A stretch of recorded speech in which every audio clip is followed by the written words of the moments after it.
Estamos de regreso y como todos los jueves ya se encuentra en el estudio de 34 Noticias Gustavo Alanís Ortega, el expresidente del Centro Mexicano de Derecho Ambiental. Gustavo, ¿qué tal? ¿Cómo estás? Buenos días. ¿Qué tal, tocayo? Un placer estar nuevamente con ustedes, como siempre. Gustavo, tuvimos precontingencia ambiental el fin de semana pasado. ¿Qué deben hacer las autoridades metropolitanas este tipo de problemas que a veces son recurrentes? Sí, mira, es muy sabido por todos nosotros que hay desde hace muchos años los programas implementados por las autoridades de los gobiernos metropolitanos en el sentido de que hay que hacer una serie de acciones para que si llegamos a niveles altos de contaminación, que fue el caso de este fin de semana pasado, podamos, por ejemplo, reducir la actividad que está causando altos niveles de contaminación, por ejemplo, el bacheo, ¿no? O sea, hay que bajar esa actividad. Los vehículos oficiales, por ejemplo, deben dejar de circular, algunos de ellos. Las fábricas, ¿no? Aquellas industrias que estén contaminando altamente deben de bajar también en 25 o 50%, ¿no?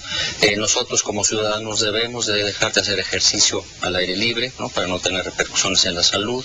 Debemos de utilizar menos el automóvil si es que nos es posible, ¿no?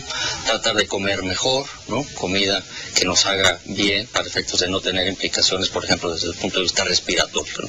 Entonces, a reserva de poder ampliar esta información la próxima semana aquí con el auditorio, me parece que es muy prudente tu comentario porque en esta época del año es cuando se presentan más este tipo de fenómenos, ¿no? Y tenemos que estar alertas para que no nos agarre de manera sorpresiva y de repente no sabemos ni cómo movernos, ¿no? Ni cómo actuar.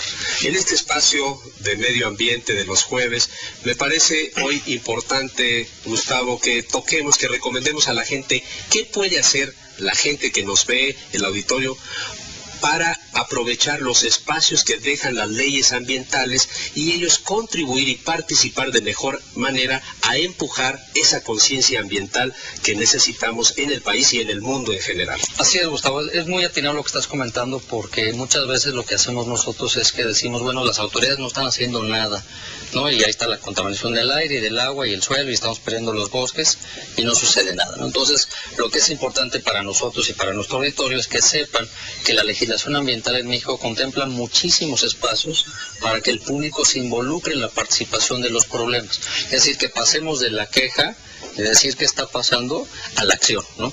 Por ejemplo, el artículo 189 de la Ley Ambiental Federal establece que cualquier persona puede ir con la Procuraduría Federal de Protección al Ambiente, que es conocida como la Profepa, y denunciar que hay daños, que hay afectaciones, que hay desequilibrio ecológico. O puede denunciar también que alguien está violando una ley, un reglamento o una norma en materia ambiental. Entonces, esta es una primera oportunidad donde el público se puede involucrar. Un segundo espacio puede ser, por ejemplo, lo que tiene que ver con el acceso a la información.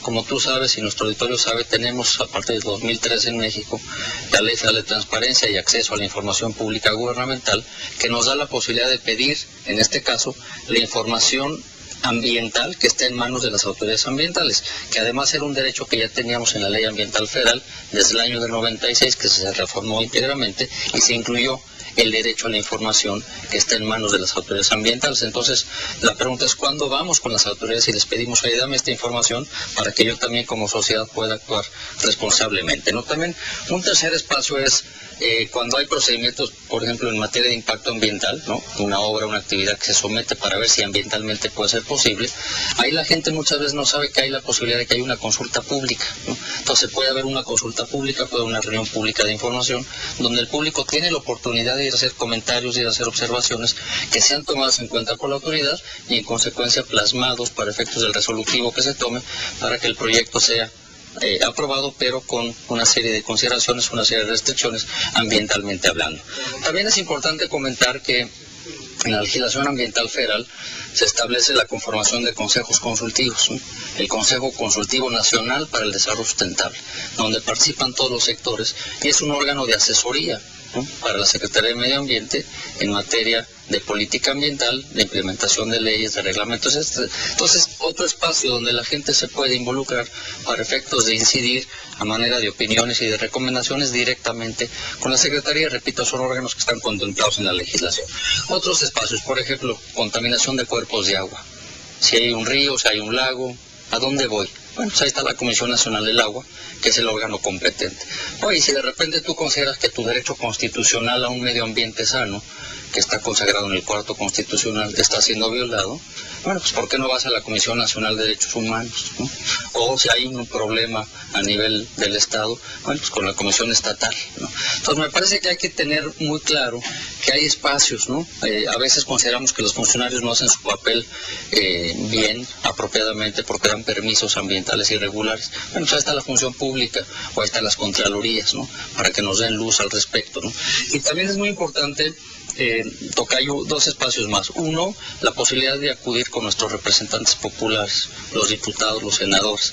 Muchas veces ellos emiten puntos de acuerdo, emiten una serie de recomendaciones al Poder Ejecutivo para ver cómo se falló, cómo se actuó en un asunto determinado en materia ambiental.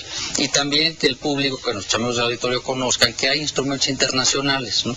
Por ejemplo, el TLC, ya lo comentamos aquí en algún espacio, el artículo 14 del Acuerdo Paralelo Ambiental del Tratado permite que los ciudadanos lleven casos cuando consideran que los gobiernos no están cumpliendo con su legislación ambiental de manera apropiada. Entonces, estos son solo algunos ejemplos, ¿no?, de por donde la sociedad se puede empezar a involucrar y no solo estar quejándose, sino ser denunciante o actuar en consecuencia, pues repito, a favor del medio ambiente y de la salud de las personas. Gustavo Alariz, muy interesante porque desde luego la clave es la participación. Hay una corresponsabilidad entre autoridades y ciudadanos para elevar el nivel de conciencia ambiental que necesita México y que necesita el planeta. Lo dijiste muy bien, tocayo, la corresponsabilidad, y la ley desde el artículo primero dice: ciudadanos y autoridades tenemos que actuar coordinadamente, conjuntamente, y hacia allá tenemos que ir.